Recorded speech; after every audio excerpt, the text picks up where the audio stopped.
Okay. Question 40 पर previous GPT से। Question number 40। Question 40 पे क्वेश्चन 40। हाँ, पेज नंबर पहले बोलना क्योंकि वो नंबरिंग उस हिसाब से है ना। विच पेज नंबर? एक सेकंड। हाँ,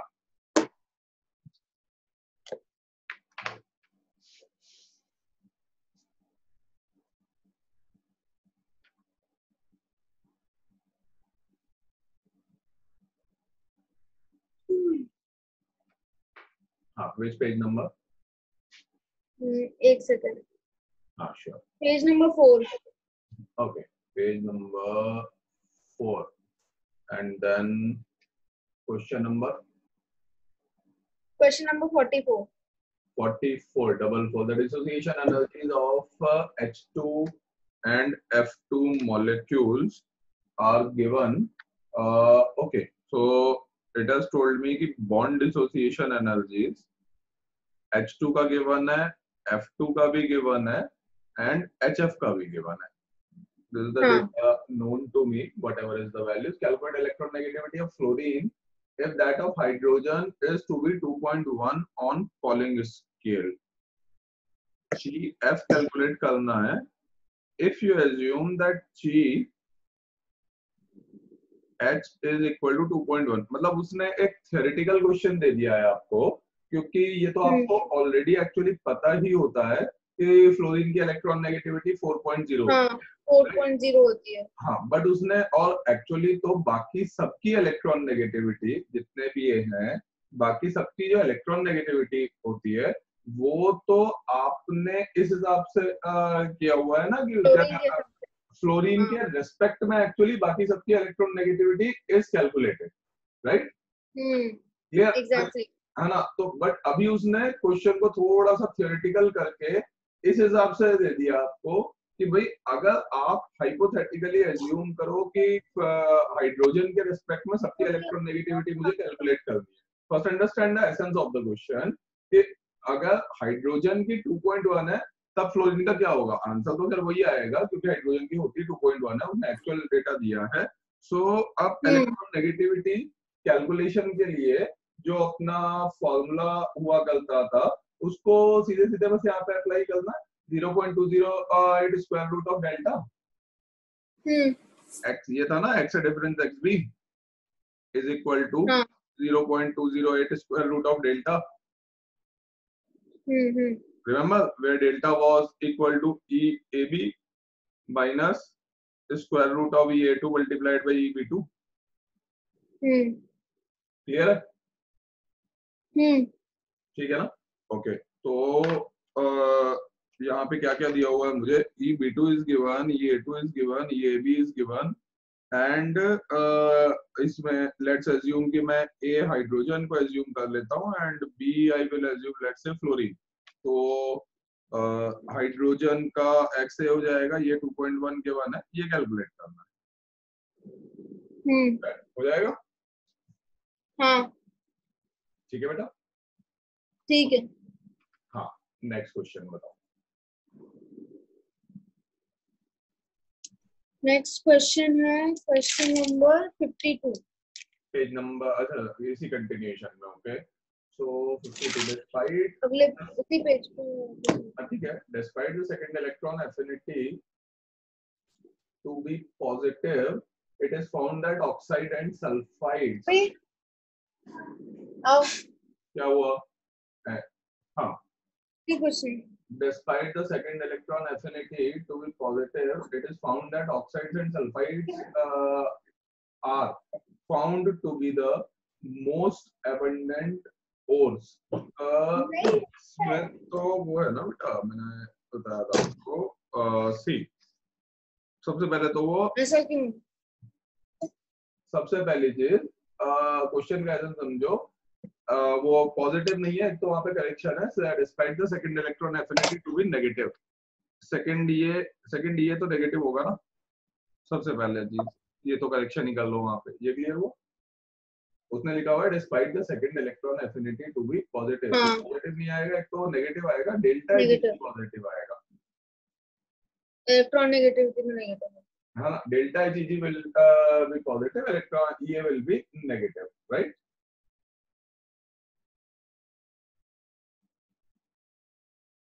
तुम्हारा स्क्रीन फ्रीज हो गया फिर से। अच्छा, रीजन? मतलब इलेक्ट्रॉन एफिनिटी तो क्योंकि इसका स्टेबल कॉन्फ़िगरेशन होता है। स्टेबल कॉन्फिग, अरे ऑक्स, नहीं नहीं, सॉरी सॉरी सॉरी, ये अभी हम ऑक्साइड एंड सल्फर सल्फाइड्स की बात कर रहे हैं ना। हाँ जी। हाँ, तो वो तो मतलब oxide and sulphide stable configuration नहीं नहीं, होता है, नहीं नहीं होता, ऑक्साइड एंड सल्फाइड नहीं, और स्टेबल कॉन्फ़िगरेशन नहीं होता। जो होगा। स्टेबल कॉन्फ़िगरेशन होता है वो पॉजिटिव होता है। एक मिनट रुको, सी अगेन, वो रीजन भी इम्पोर्टेंट है, इधर इसमें थोड़ा टाइम लेकर के आगे बढ़ो। सेकंड इलेक्ट्रॉन एफिनिटी की बात कर, it is talking about this segment. Second electron हाँ, एफिनिटी के लिए तो आपको इसकी भी जरूरत नहीं है कि ऑक्साइड है, सल्फाइड है या कौन सा वो है, because second electron affinity is always a negative plus electron giving to negative, right? This is what is the second electron affinity always, हाँ, सही है, right?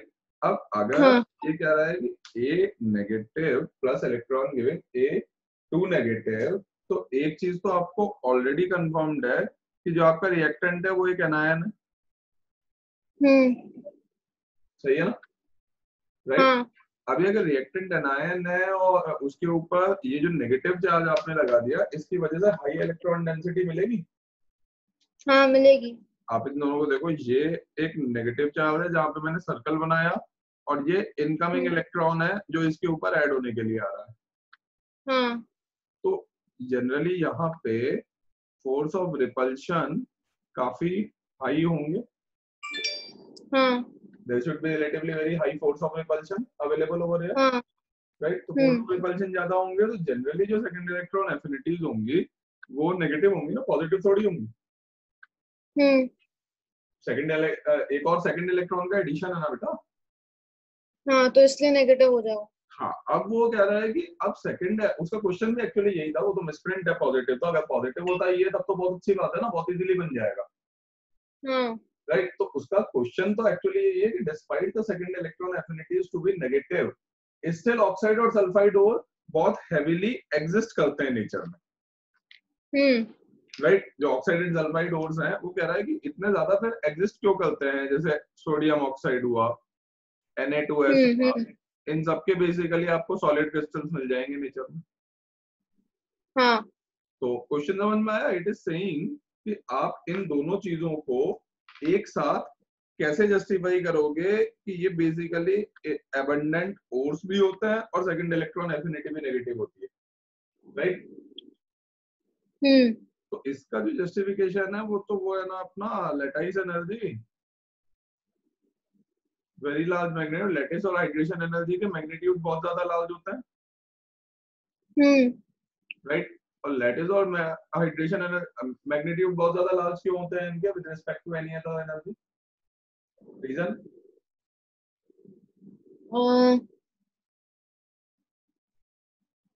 इसका बिकॉज इसका वो होता है ना, यू साइज नहीं, अरे यू एंड नहीं वो radius, you and delta H hydration, hydration, हाँ, इनका जो स्मॉल साइज, मॉड्यूलस है यू और delta H hydration, it is quite greater than any other. Any other मतलब आपका ये आयनाइजेशन एनर्जी एक्सेट्रा, जितनी भी एनर्जीज है, हाँ, इस इनका जो मैग्नीट्यूड होता है वो बाकी सबसे काफी ज्यादा होता है। उसका क्या रीजन है? बिकॉज ये मतलब क्रिस्टल फॉर्म में होते हैं। क्लस्टर फॉर्मेशन करते हैं ना उनके आसपास, बेसिकली चाहे लैटिस एनर्जी हो चाहे हाइड्रेशन एनर्जी हो। हाइड्रेशन एनर्जी में क्या होता है, एक पर्टिकुलर आयन होता है, जैसे सोडियम Na+ आयन हुआ, वो जो मैंने सर्कल बनाया था ना, हाँ, हाँ, तो कोई जैसे स्पेस में, स्मॉल साइज वाले वो होते हैं। हाँ जी, जैसे वो स्मॉल साइज वाले होते हैं उस पे ज्यादा H2O के मॉलिक्यूल होते हैं। हाइड्रेशन एनर्जी क्या होगा, जैसे फॉर एग्जांपल वो Na हाइड्रेशन प्लस एनर्जी होता है। है, Na+ है तो बहुत सारे H2O मॉलिक्यूल यहाँ आसपास होंगे और पूरा एक सर्कल होगा, रिमेम्बर, और हर एक के ऊपर वो डेल्टा हाँ हाँ नेगेटिव मुझे और याद है। वो होंगे उस टाइप के, मतलब एक पूरा का पूरा सर्कल बन जाएगा। और लैटिस एनर्जी में भी यही होगा, एक क्रिस्टल लैटिस होगा, एक कैटायन होगा, आसपास बहुत सारे एनायंस वाले डेल्टा नेगेटिव होंगे, तो एक क्लस्टर बन हाँ जाएगा ना, हाँ। क्लस्टर ऑफ एफ अट्रैक्शन बन जाता है ना। तो इस क्वेश्चन में वो यही पूछ रहा था कि डिस्पाइट ये बीइंग नेगेटिव, तो सीधी बात है ना कि ये ठीक है, बट जब ये क्रिस्टल फॉर्मेशन होगा, जिस टाइम पे यहाँ पे ये क्रिस्टल फॉर्म होगा, उस टाइम पे लैटिस एनर्जी के बराबर की एनर्जी रिलीज होगी, फॉर्मेशन में एनर्जी रिलीज होगी, सही है?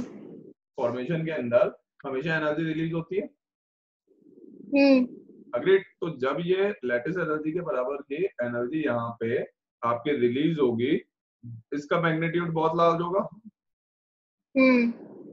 इसका मैग्नीट्यूड बहुत लार्ज होगा, तो इजीली फॉर्मेशन हो जाएगा ना, एबंडेंस के साथ में ओर्स बन जाएंगे, सही बात है ना। बिकॉज जो आपका डीएफ है, ये डीएफ है, लैटिस एनर्जी हाँ यहाँ पे, दिस इज हाँ नॉट द डोमिनेटिंग फैक्टर और डिसाइडिंग फैक्टर ओवर हियर, हाँ। राइट। ये डोमिनेटिंग या डिसाइडिंग फैक्टर यहाँ पे नहीं है ना, एग्जैक्टली क्लियर है।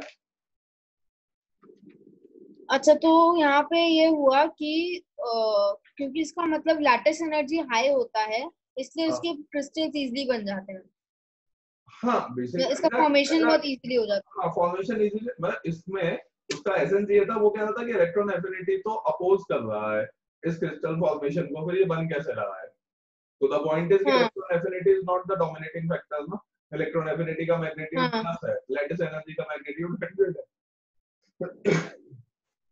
लैटिस एनर्जी की वजह से हो रहा है। हाँ, क्योंकि वो पूरे प्रोसेस में बॉर्न-नेबर साइकिल था ना अपना, हम्म। तो वो जब क्रिस्टल फॉर्मेशन होता है तो बहुत सारे अलग अलग एनर्जीज आते हैं ना, तो एनर्जी साथ इलेक्ट्रॉन, साथ। हाँ तो डेल्टा इलेक्ट्रॉन एच। हाँ। एफिनिटी यहाँ पे इसको अपोज कर रहा है, ये बात तो सही है, but it is not the dominating factor ना, क्योंकि उसका मैग्नीट्यूड बहुत कम है। हम्म। अभी आगे लैटिस एनर्जी आएगा, जब फॉर्मेशन होगा उससे पहले उसका मैग्नीट्यूड बहुत ज्यादा है, हम्म right? It is like one property is being affected by 3 or 4 different parameters, out of which one is the dominating factor. Yeah, right? क्योंकि अपने को आगे भी हर जगह जरूरत पड़ेगी ना कि भाई डोमिनेटिंग फैक्टर कौन सा है, किसके हिसाब से डिसीजन लें, अलग अलग पैरामीटर्स हैं, एक सपोर्ट कर रहा है, बाकी के सारे अपोज कर रहे हैं। जैसे अपना वो था ना सिमिलर वॉर, जो बहुत बार रिपीटेडली क्वेश्चंस में आता है डीपीपीज में, ऑक्सीडाइजिंग नेचर। तो ऑक्सीडाइजिंग नेचर किससे डिसाइड होती है? डेल्टा एच हाइड्रेशन से, डेल्टा एच हाइड्रेशन। हाँ राइट। जबकि दिखने में लगता है कि ऑक्सीडाइजिंग नेचर मतलब खुद रिड्यूस हो जाएगा, खुद रिड्यूस हो जाएगा मतलब गेन ऑफ इलेक्ट्रॉन, तो शायद इलेक्ट्रॉन एफिनिटी से डिसाइड होना चाहिए, लेकिन ऐसा होता नहीं है, right. And similarly reducing nature मतलब itself gets oxidized, का मीनिंग हुआ कि ionisation energy, but ionisation energy से तो डिसीजन नहीं होता ना, वहां पे भी जो डिसीजन होता है वो डेल्टा एच हाइड्रेशन से होता है, हाँ राइट। जैसे ऑक्सीडाइजिंग एजेंट हुआ, हम रूल है, itself reduced, reducing एजेंट हुआ, itself ऑक्सीडाइज्ड। अब इंटरेस्टिंग चीज इसके अंदर यही है कि itself reduce मतलब गेन ऑफ इलेक्ट्रॉन है, वो तो पता ही है, यहाँ प्लस इलेक्ट्रॉन और यहाँ पे माइनस इलेक्ट्रॉन। अब गेन ऑफ इलेक्ट्रॉन में अगर आप कहोगे कि मैं इलेक्ट्रॉन एफिनिटी से डिसाइड कर देता हूँ, नहीं, ऐसा नहीं होगा, राइट। हाँ क्लियर। इसके अंदर इलेक्ट्रॉन एफिनिटी से नहीं डिसाइड होगा, डिसीजन होगा डेल्टा एच हाइड्रेशन से। सिमिलरली यहाँ पे आयनाइजेशन एनर्जी से नहीं डिसाइड होगा, यहाँ पे भी जो डिसीजन होगा डेल्टा एच हाइड्रेशन से होगा। किस वजह से? Large magnitude. जहां पे भी डेल्टा एच हाइड्रेशन या लैटिस एनर्जी आ जाएंगे, वहां पे जो डिसीजंस होंगे irrespective of any other property उन्हीं से स्टार्ट होंगे। क्लियर हो गया? क्लियर होगा। ओके, नेक्स्ट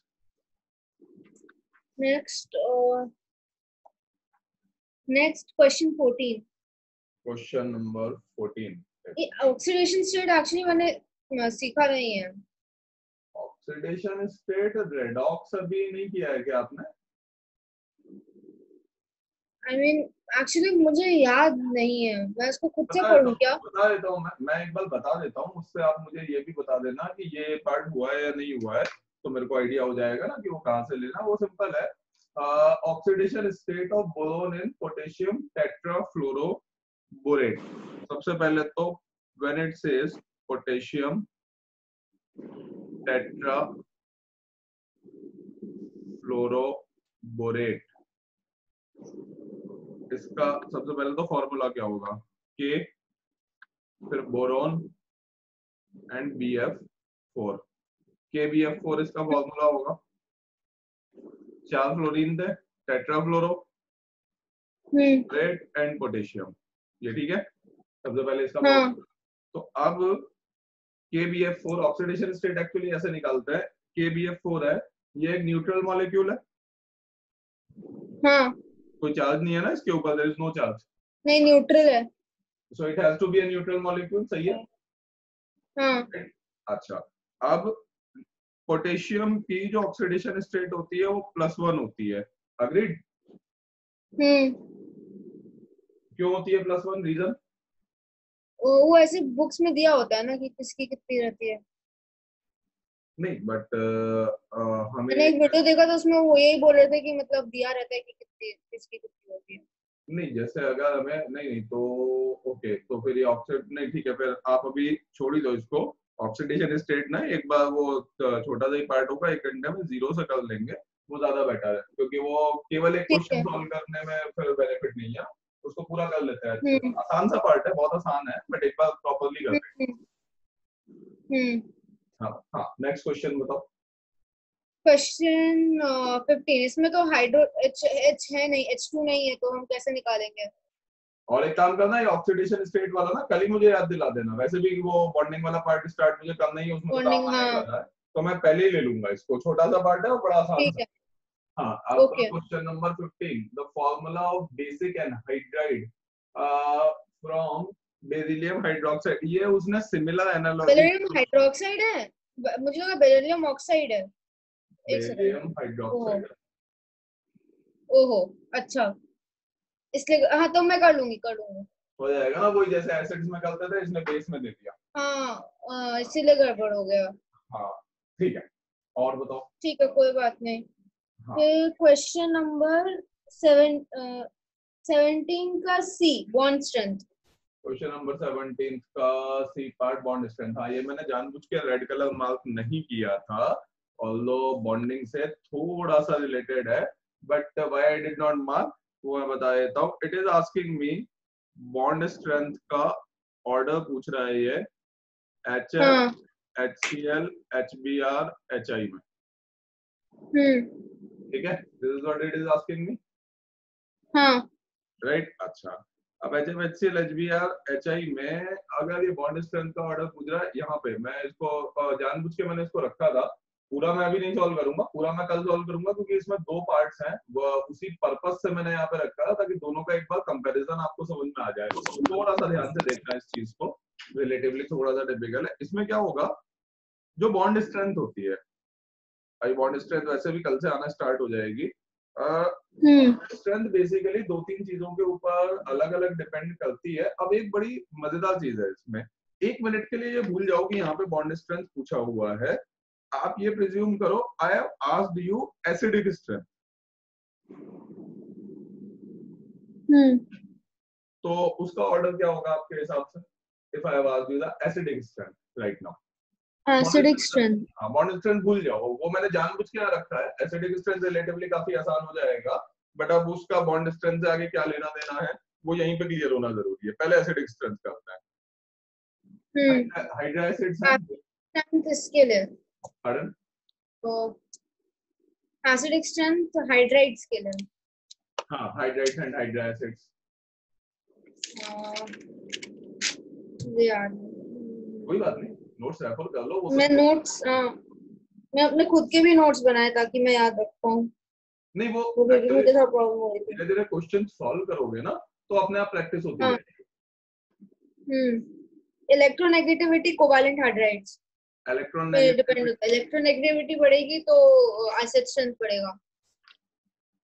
इलेक्ट्रोनेगेटिविटी बढ़ेगी तो एसिड स्ट्रेंथ बढ़ेगा।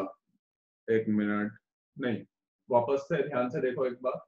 इलेक्ट्रॉन नेगेटिविटी पे बेस्ड नहीं होगा, इलेक्ट्रॉन नेगेटिविटी डिफरेंस पे बेस्ड होगा, डेल्टा ईएन पे बेस्ड होगा। देखो मेरे ख्याल में अच्छा डेल्टा ईएन है।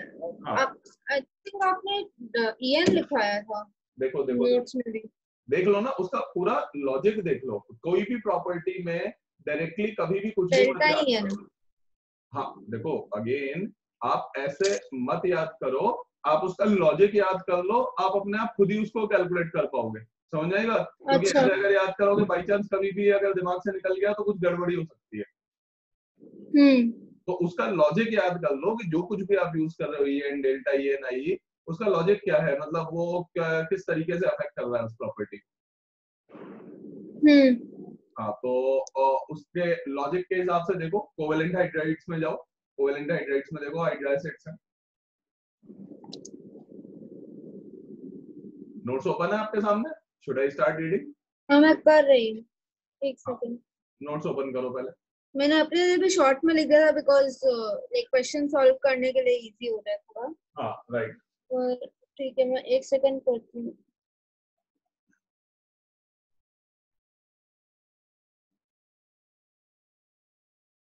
और यहाँ पे तो वैसे ईएन वाला पार्ट भी नहीं आएगा, बट चलो आप पहले नोट्स ओपन कर लो। तो हाँ EN डेल्टा ईएन लिखा हुआ है। हाँ bond strength among polar covalent bonds as delta EN increases, polarity increases, ionic character increases, bond strength increases, thermal stability increases. एक मिनट दोबारा बोलो ये स्टेटमेंट, और धीरे धीरे बोलो आराम से, ताकि एक एक स्टेटमेंट डिबग हो जाए वापस। हाँ। जीरो से।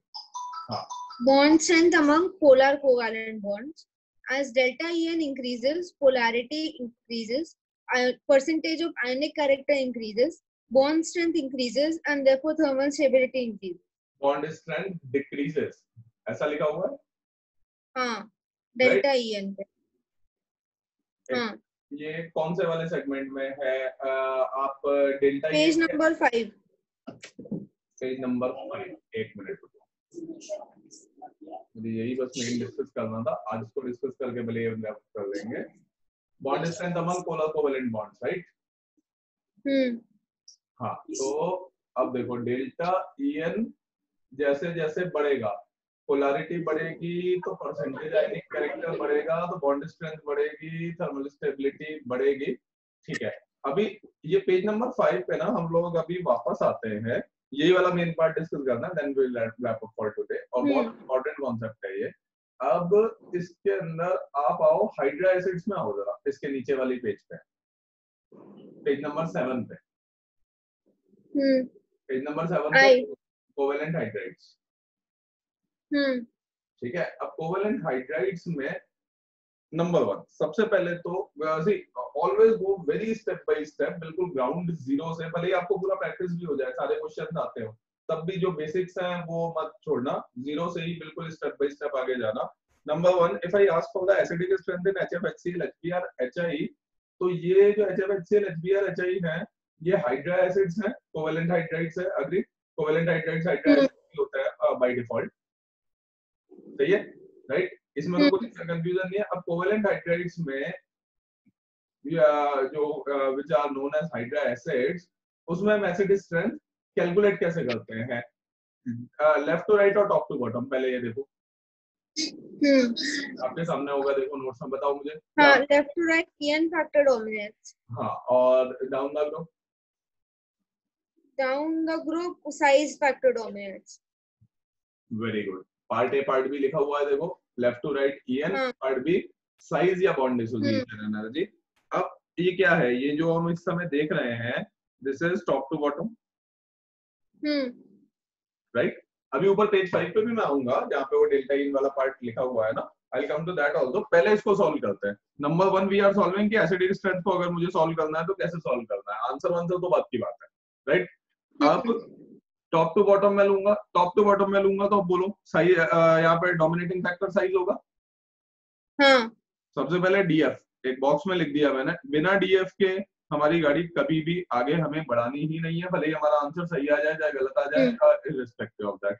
DF एज टू साइज ठीक है, ये समझ में आ गया। अब देखो DF has to be size, तो उसी पेज पे लास्ट लाइन ही यही है, down the group size factor dominate top to bottom, जैसे साइज बढ़ेगा वैसे बॉन्ड डिसोसिएशन एनर्जी कम होगी, क्योंकि ओवरलैप खराब हो जाएगा। ओवरलैप अगर खराब हो जाएगा, वो बीडी जो अपवर्ड एरो है मैंने करेक्ट करवाया था, डाउनवर्ड एरो होना चाहिए वो, राइट। बीडी अगर कम होगा तो H+ इजीली मिलेगा, H+ बहुत आसानी से मिलना स्टार्ट हो जाएगा ना।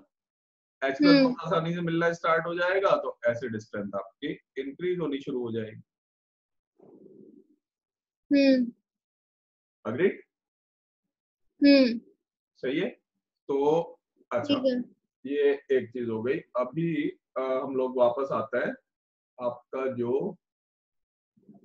पेज 5 हुआ। अच्छा, इसी में ही आपका डाउन द ग्रुप का इसने कोई ना कोई एग्जांपल भी देखो नीचे लिया होगा, पेज नंबर 8 पे लिया हुआ HF HCl HBr HI, ठीक है, मिला उसी के जस्ट नीचे पेज 8 पे। तो it is saying this should be the acidic strength, सही है। ठीक है। अभी एक और बहुत इंपॉर्टेंट चीज है, थोड़ा सा 5-7 मिनट मुझे लगेंगे, then I will wrap it up.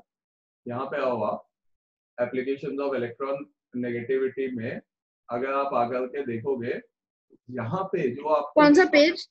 Page 5 जो आपने बताया था ना, जहाँ से आप पहले देख रहे थे इसको। मैंने एक्चुअली क्वेश्चन उसी के लिए दिया था, बट मैं पीछे का अभी रिवाइंड इसलिए कर रहा हूँ क्योंकि वो काफी कोरिलेटेड चीज है। अभी एसिडिक स्ट्रेंथ का ऑर्डर तो आ गया, इसमें तो कोई दिक्कत नहीं है। नहीं, मेरा ये वाला जो सर्कल है। अब आते हैं बॉन्ड स्ट्रेंथ के ऑर्डर पे and come to page number 5। Page number 5 open कर लो, उस स्टेटमेंट को मैं बहुत ध्यान से अभी डिबग करने वाला हूँ।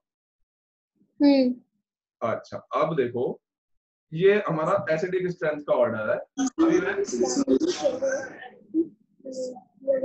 ये ब्रेक होगा ना 10 बजे, दीदी वो जो कपड़े वहां सीखते हैं छोटी बाल्कनी में, उनको ले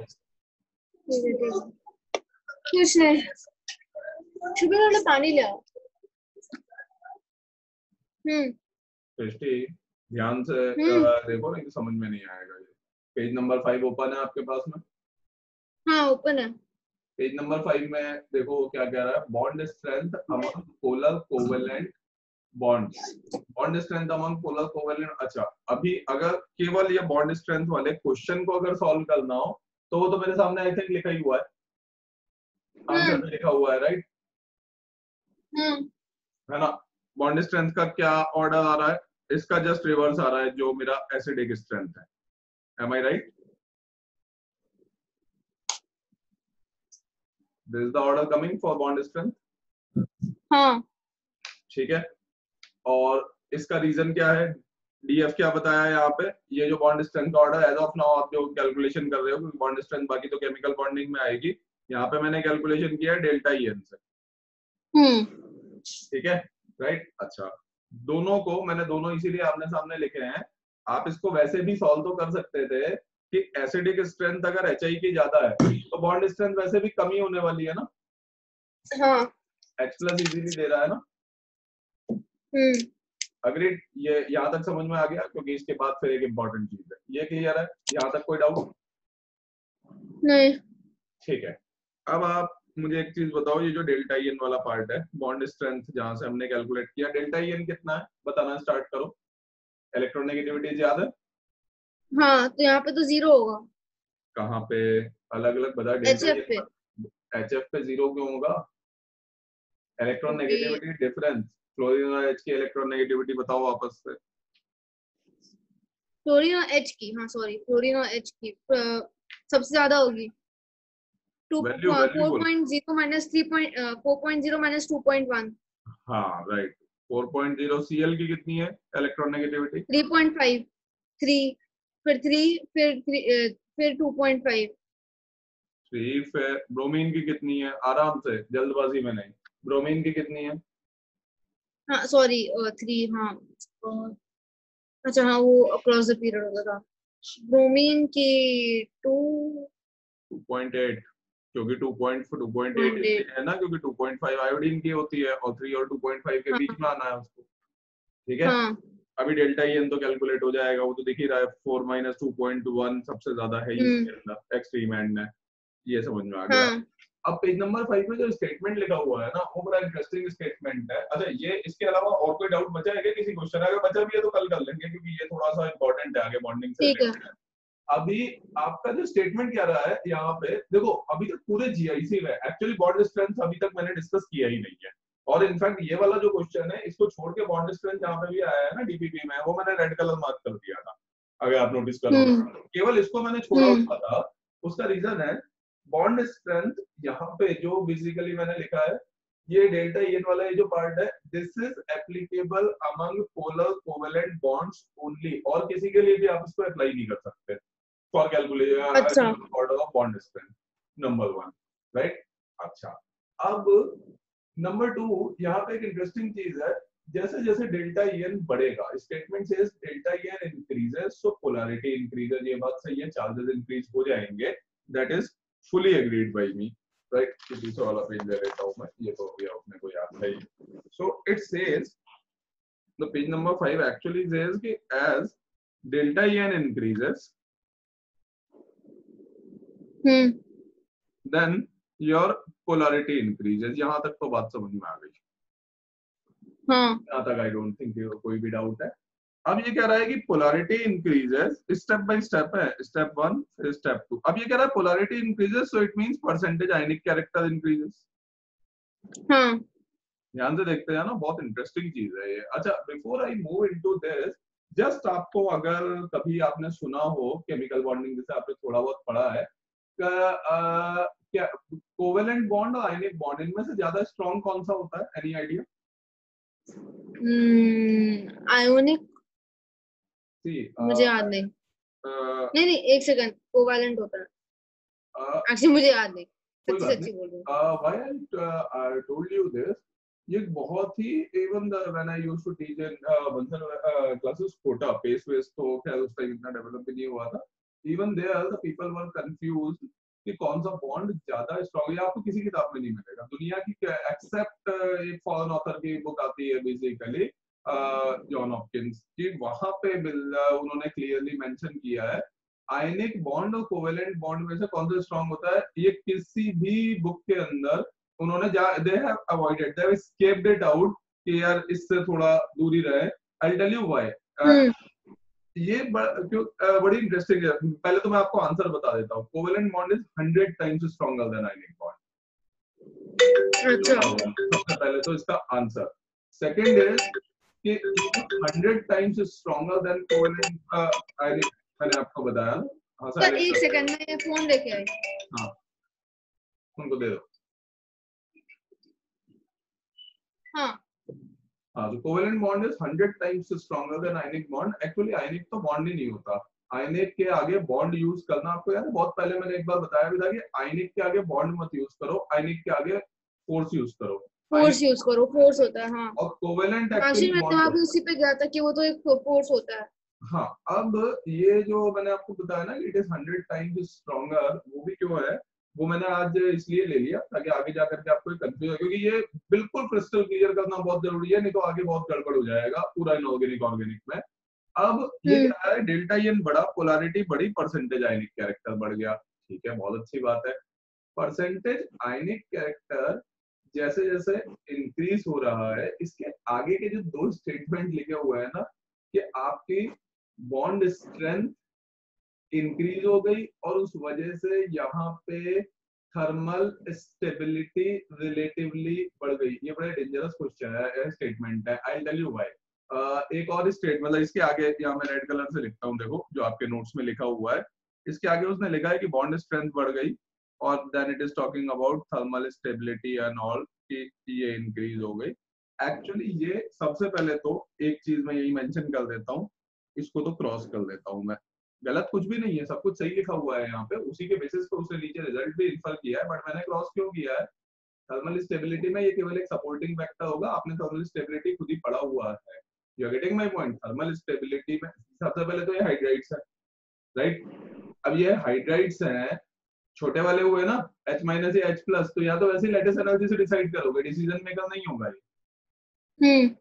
गॉट इट? तो मतलब it should not be confuse कि मैं इससे डिसाइड करता हूँ, क्योंकि वो सब बेसिकली इंटरमिक्स होकर के बड़ा कंफ्यूजिंग हो जाएगा बाद में जाकर।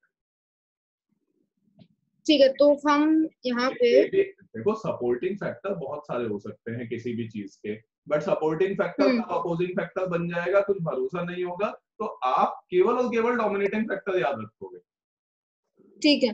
राइट? सपोर्टिंग फैक्टर तो वो अगर पूछेगा कि ये सपोर्ट कर रहा है नहीं कर रहा है, वो तो उसी टाइम अपन निकाल लेंगे ना कि भाई ये सपोर्ट कर रहा है नहीं कर रहा है, एब्जॉर्ब है क्या रिलीज है, वो तो सामने दिखाई दे जाएगा। यू गेटिंग माय पॉइंट ना? जैसे अभी वो ऑक्साइड्स एंड सल्फाइड्स वाले ओर्स के केस में इलेक्ट्रॉन एफिनिटी में वो कह रहा था, तो वहां पे वो अपोजिंग फैक्टर बन गया ना। हाँ। राइट? तो यहाँ पे it should not be inferred in this way that thermal stability of these hydrides are decided by delta E N. नहीं, ऐसा कुछ नहीं होता है। It may be a supporting अच्छा। फैक्टर, ये ठीक है कि आप फोर्स बढ़ रहा है तो ब्रेक करना मुश्किल होगा, that all story is perfectly agreed, but it will not be a deciding factor, क्योंकि यहाँ काम कर रहा है, अभी किसी और एग्जांपल में काम नहीं करेगा तो फिर गड़बड़ हो जाएगा ना। तो मतलब हमारा माइंड बिल्कुल स्ट्रेट रखे कि हमारा डीएफ थर्मल स्टेबिलिटी में ये छोटे वाले लैटिस NiN एनर्जी एंड वो वगैरह है। सब। हाँ वो, और इसमें और भी इशू है। ये आपका जो जिस कैटेगरी में आएगा, दीज आर नॉट हाइड्राइड्स नहीं है ये तो H प्लस तो कॉमन है। आप देखो F माइनस Cl माइनस तक तो आ जाएंगे लैटिस एनर्जी में, I माइनस वगैरह तो बहुत बड़े होते हैं, लार्जेस्ट एनायन है वो। तो वो हम्म। तो वो चला जाएगा फिर बेसिकली वो आयनिक एंड कोवेलेंट कैरेक्टर में। हाँ। तो this is one of the perfect examples of a mixed up property kind of a thing, क्योंकि यहाँ I माइनस मिला आपको और यहाँ F माइनस मिला, और दोनों की कैटेगरीज ही अलग अलग होंगी, बीच में बहुत बड़ी बेरियर लाइन है, एक लार्जेस्ट एनायन है और F नेगेटिव स्मॉलर वाले में आएगा, तो दोनों में डिसीजन ही अलग अलग कैंसिल हो गया। राइट? अब समझ में आया कि इसको मैंने क्रॉस क्यों किया, क्योंकि ये सबसे टिपिकल और परफेक्ट एग्जांपल है जिसमें एक एग्जांपल के अंदर दो अलग अलग डिविजन है when I decide the thermal stability. समझ आई बात? तो it should not be confuse कि जस्ट डेल्टा एन बढ़ गया इसलिए मैं कह रहा हूँ थर्मल स्टेबिलिटी बढ़ गई, ऐसा कुछ नहीं।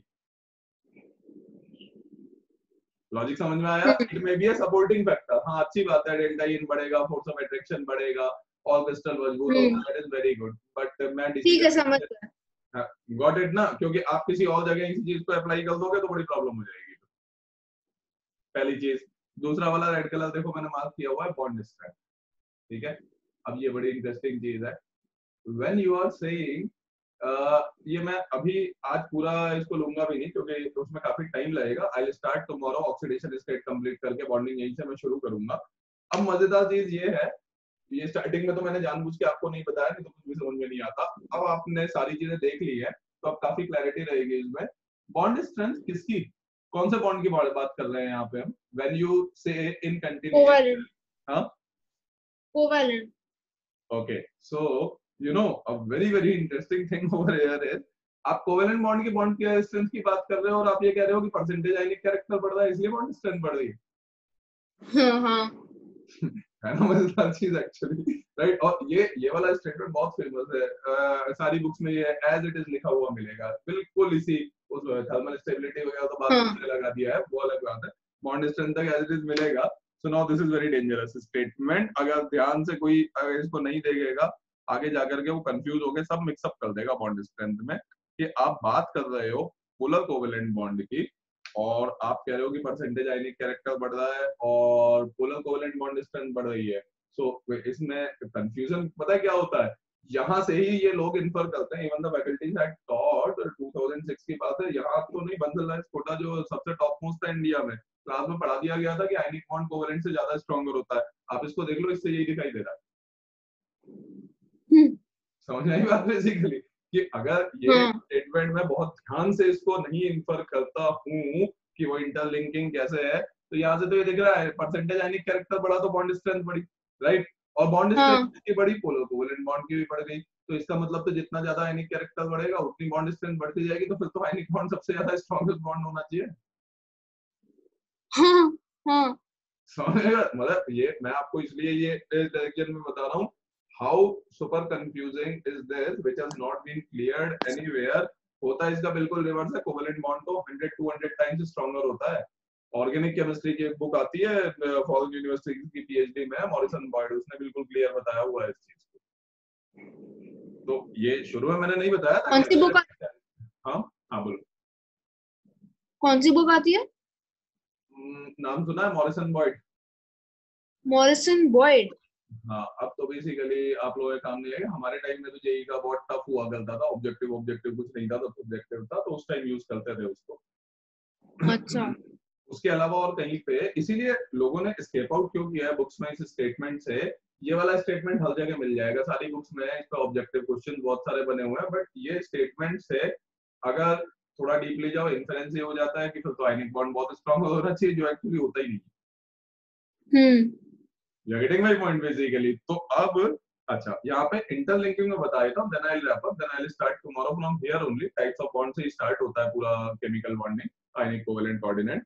इसके अंदर चक्कर क्या है, तो ये इसका कहने का मतलब ये है कि जो परसेंटेज आयनिक कैरेक्टर इंक्रीज हो रहा था, मतलब हम यहाँ पे आयोनिक को ज्यादा इंपॉर्टेंस है, इसलिए आयोनिक ज्यादा है, आयनिक बॉन्ड ज्यादा स्ट्रॉन्ग है, ये इन्फेरेंस ऐसे बन सकती है।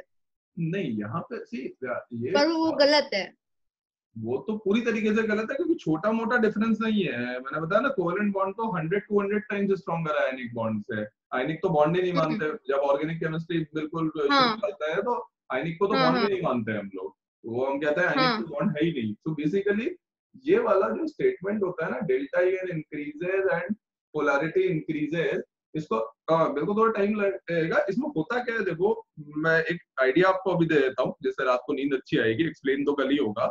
आपका जो पोलर कोवेलेंट बॉन्ड होता है ना, देखो पोलर कोवेलेंट बॉन्ड ये होता है, यहीं से बेसिकली होता है start types of bonds and it's nature. आपका जो पोलर कोवेलेंट बॉन्ड है, यहाँ पे एक बैरियर है, और अगर ये डेल्टा पॉजिटिव और ये डेल्टा नेगेटिव है, तो आपके इलेक्ट्रॉन यहाँ कहीं घूम रहे हैं। This is what is polar covalent bond. ठीक बात है।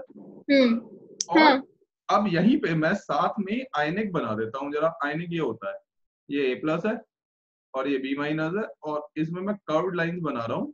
Curved line force, electrostatic force of attraction, right. अब ऊपर वाले को, ये वाला जो है, इसको मैं नाम दूंगा, हाँ भाई ये पोलर कोवेलेंट है, आप बिल्कुल सही बात कह रहे हो, और ये वाला आयोनिक है। आयोनिक एक और तरीके से भी बनाया जा सकता है। आयोनिक को ऐसे भी बनाते हैं हम लोग कई बार, पूरा प्लस और माइनस नहीं लगाया, ये वाले को मैंने ऊपर वाले को डेल्टा 1 नाम दे दिया, नीचे वाले को डेल्टा 2 नाम दे देता हूं मैं, delta 2+ and delta 2-, and then I say over here is कि डेल्टा 2 is approximately equal to 0.99 of E. E is जो अपना एब्सोल्यूट चार्ज होता है ना, 1.6 into 10⁻⁻19 कूलम। हाँ। मतलब ऑलमोस्ट इलेक्ट्रॉन ट्रांसफर हो गए, 99% हो गए, क्योंकि 100% आयनिक तो, ये तो थियोरेटिकल है, ये जो मैंने बनाया 100% आयनिक कुछ नहीं होता, जो होता है वो नीचे वाला ही होता है, राइट। अब आप ध्यान से देखोगे पोलर कोवेलेंट और आयनिक में, इस डायग्राम से जस्ट देख करके आराम से टेक योर ओन टाइम, शांति से बताओ आपको क्या डिफरेंस दिखाई दे रहा है। मुझे एक ही डिफरेंस दिखाई दे रहा है कि आयनिक के अंदर ओवरलैपिंग खत्म हो गई है, पोलर कोवेलेंट में चार्ज तो आया लेकिन ओवरलैपिंग बची हुई है। हाँ। This is the basic fundamental difference between polar covalent and ionic। की ओवरलैपिंग कहाँ बची, इलेक्ट्रोस्टैटिक फोर्स ही आ गया, वो इलेक्ट्रॉन अपने लेकर के चला गया, 99% ट्रांसफर हो गया। और पोलर कोवेलेंट में अभी भी भले ही इस साइड में आ गए हैं, लेकिन ये देखो जहां मेरी फिंगर है अभी भी बचे हुए हैं ना। हाँ। ट्रांसफर तो नहीं हो गया ना, ऐसा तो नहीं है कि बी ए का जो इलेक्ट्रॉन था वो बी लेकर के चला गया या 99% ट्रांसफर हो गया, राइट। सो नाउ बहुत मजेदार चीज है ये जो इसने दिया ना, इसके स्टेटमेंट का एक्चुअली मीनिंग बहुत डीपली इन्फर करना पड़ता है। होता यह है कि ये परसेंटेज आयनिक कैरेक्टर बढ़ा और उससे जो बॉन्ड स्ट्रेंथ बढ़ी ना, वो बहुत ध्यान से सुनना, अगर जरूरत होगी तो मैं दोबारा रिपीट कर दूंगा। बॉन्ड स्ट्रेंथ तो पोलर कोवेलेंट बॉन्ड की ही बढ़ रही है, ये बात बिल्कुल ठीक है। और ये जो परसेंटेज आयनिक कैरेक्टर और पोलैरिटी, ये वाले जो दो फैक्टर्स हैं, ये इस समय पोलर कोवेलेंट बॉन्ड की बॉन्ड स्ट्रेंथ को ना कंट्रीब्यूट इस तरीके से कर रहे हैं। वो ये कहना चाह रहा है इसमें कि पोलर कोवेलेंट बॉन्ड है, पहले ही मेंशन कर दिया गया है कि ये डेल्टा, ये जो पूरा आपका ये स्टेटमेंट है, this is valid only for polar covalent bond. When I से that this is valid only for polar covalent bond, it means polar covalent bond अगर खत्म हो गया तो ये स्टेटमेंट ही वैलिड नहीं है। हाँ। So it means this statement is not valid for ionic। हाँ। सो इट डज मीन कि पोलर कोवेलेंट बॉन्ड का जब तक एग्जिस्टेंस है, मतलब ओवरलैपिंग जब तक एग्जिस्ट करती है तभी तक मैं बात कर रहा हूँ।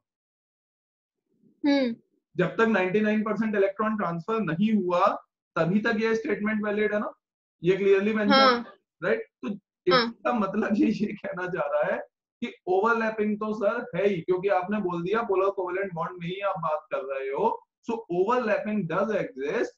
उसके साथ में अब ध्यान रखना, आपने एक चीज फिक्स कर दी है, that overlapping does exist. Overlapping पूरी तरह से एग्जिस्ट कर रही है, उसके साथ में जैसे जैसे थोड़े बहुत चार्जेस बढ़ेंगे ना, तो अब मैं यहाँ पे किसी और मैजेंटा कलर से बनाता हूँ आपके अंडरस्टैंडिंग के लिए। वो कह रहा है कि as delta one increase. Sir एक चीज पूछनी है, ये जो 99% इलेक्ट्रॉन ट्रांसफर है वो आयोनिक में हो रहा है ना? हाँ वो तो आयनिक में हो रहा है। हाँ ठीक है। बट ये स्टेटमेंट आयनिक के लिए क्या किसी के लिए वैलिड नहीं है एक्सेप्ट पोलर कोवेलेंट। ये इस स्टेटमेंट का एक्सेप्ट पोलर को, राइट, शुरू में ही बोला है ओनली फॉर पोलर कोवेलेंट, इसके अलावा तो वैलिडिटी नहीं है। राइट, तो एक्चुअली ये कह रहा है कि जब आपने ऑलरेडी फिक्स कर दिया कि polar covalent bond does exist, तभी हम बात कर, मतलब एक रेस्ट्रिक्शन फिक्स हो गया है, right. It is something like कि मुझे कंडीशन बन गई, एक ऑलरेडी कंडीशन बन गई है उस तरह की कि मुझे जेई मेंस और उसके बाद जेई एडवांस देना है, इसलिए मैं स्टडी कर रहा हूं। अगर वो रेस्ट्रिक्शन आप हटा दो तो किसी भी स्टडी का कोई मतलब नहीं, right. It is something like that, मतलब एक हार्ड एंड फास्ट रेस्ट्रिक्शन है कि पोलर कोवेलेंट बॉन्ड एग्जिस्ट कर रहा है। अब आगे बात करते हैं, राइट। आयनिक नहीं हुआ है 99% ट्रांसफर, तो वो एक्चुअली ये कह रहा है कि ये तो आपने रेस्ट्रिक्शन फिक्स कर दिया भाई कि आपका polar covalent bond does exist, right. सबसे पहला आपका स्टेटमेंट फिक्स है, तो वो कह रहा है कि when polar covalent bond does exist, या लिख देता हूं मैं, पोलर कोवेलेंट आपका एग्जिस्ट कर रहा है, ये आपने फिक्स किया, तो इसका मतलब आपने ये भी फिक्स किया कि ओवरलैप डज एग्जिस्ट। ये जो दो चीजें हैं आपने बिल्कुल हार्ड एंड फास्ट फिक्स कर दिए हैं यहाँ पे, और इसके बाद आप आगे बातचीत कर रहे हो, सही है। हाँ। यहाँ स्ट्राइक मार्क कर देते हैं। अब वो कह रहा, एक्चुअली वो कह रहा है कि जब ये ऑलरेडी आपने बता दिया मुझे कि ये हो गया है, उसके बाद वो कह रहा है कि भाई ठीक है, अब ओवरलैपिंग तो एग्जिस्ट करती है। अब यहाँ देखना मैजेंटा कलर से, वो कह रहा है डेल्टा वन जैसे जैसे बढ़ेगा, ये पोलैरिटी जैसे जैसे बढ़ेगी।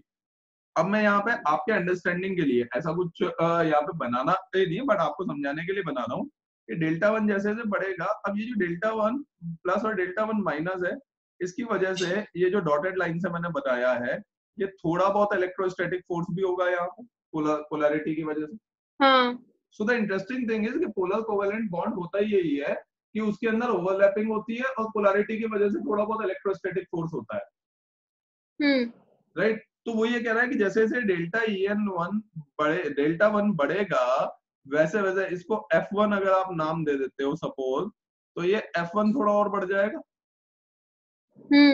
तो वो कह रहा है कि F1 सर थोड़ा और बढ़ जाएगा, तो ओवरलैपिंग तो आपकी ऑलरेडी है ही। ओवरलैपिंग मतलब एक दूसरे से ऑलरेडी इंटरसेक्ट किया हुआ है उन्होंने, राइट। जैसे हम जो उसको कहते हैं वो रोप को जैसे टाई कर देते हैं, दो रोप्स लिए और बीच में टाइट अप कर दिया, दैट इज ओवरलैपिंग, राइट, है ना। तो वो कह रहा है सर वो तो है ही, अब इसके साथ में ये उसको पता है कि ये जो F1 है इलेक्ट्रोस्टैटिक फोर्स, उसको आप नाम दे दो, या आयनिक, आयनिक वही होता है। तो आप अगर इलेक्ट्रोस्टैटिक फोर्स इसको नाम दे रहे हो तो उसको बहुत अच्छे से पता है कि ये वीक फोर्स है, इसमें कोई कंफ्यूजन नहीं है उसको। बट वो कह रहा है कि वीक फोर्स भी है, आपका ओवरलैपिंग तो ऑलरेडी जो है वो है ही, ये वीक फोर्स भी थोड़ा बहुत जो भी इंक्रीज होगा उस वजह से बॉन्ड स्ट्रेंथ को वो थोड़ा बहुत और बढ़ा देगा। समझ में आई बात, right. But then it can not be inferred कि आयनिक बॉन्ड स्ट्रॉन्ग होता है, नहीं होता। ओवरलैपिंग होते हुए अगर पोलैरिटी बढ़ रही है तो थोड़ा बहुत इलेक्ट्रोस्टैटिक फोर्स और इंक्रीज कर रहा है चीजों को, दैट इज द इन्फरेंस।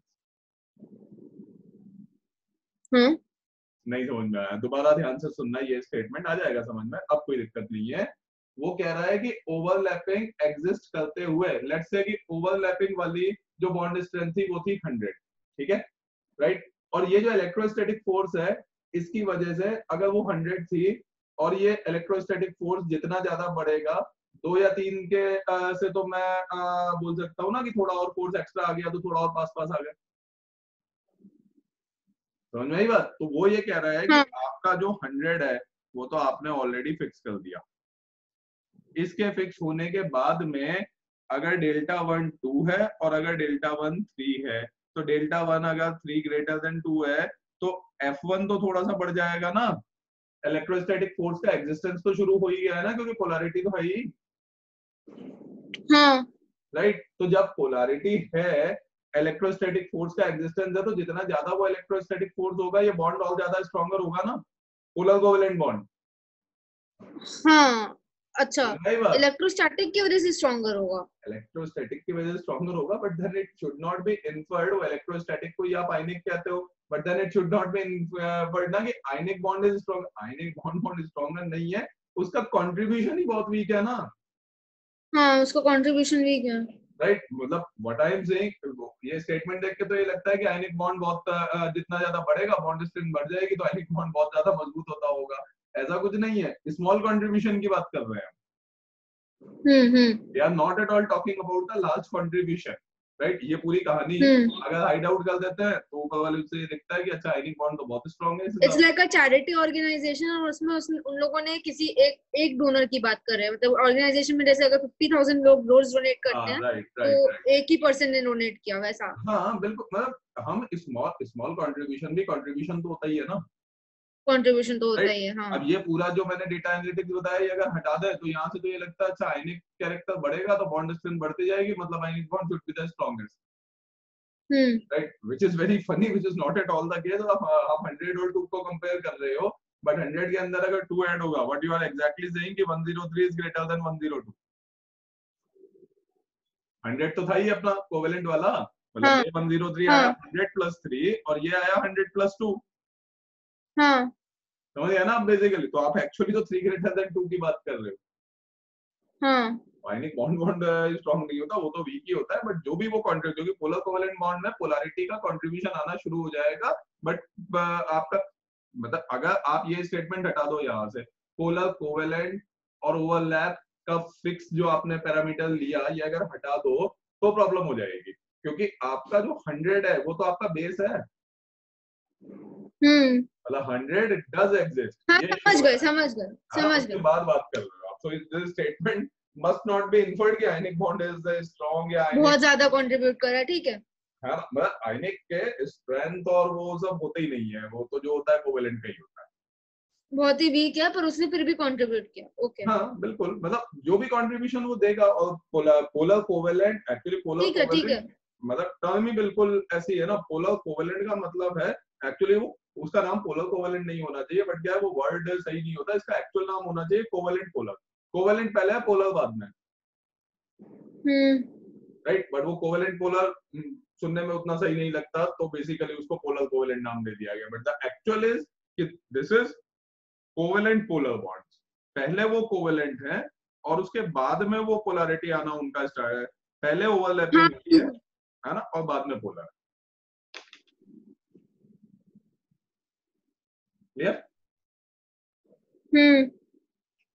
ठीक है, तो ये बेसिकली बहुत ही काम की चीज थी, ये शेयर करनी जरूरी थी, रिकॉर्डिंग में भी काम आएगी। ठीक है, this is fine, we will ठीक रैप है। Up for today. मुझे बस दो चीजें आपसे और पूछनी थी। एक तो आपका वो जो मैसेज आया था कि शेड्यूल आपके ओवरऑल काफी स्ट्रेसफुल है, मतलब इतना स्ट्रेस किस चीज का है? जैसे दिन में अगर 2 घंटे का लेक्चर रहता है, तो I was trying to understand कि हाँ, पर देन बाकी बाकी तो 6 6 आवर्स के लेक्चर्स चल रहे हैं ना।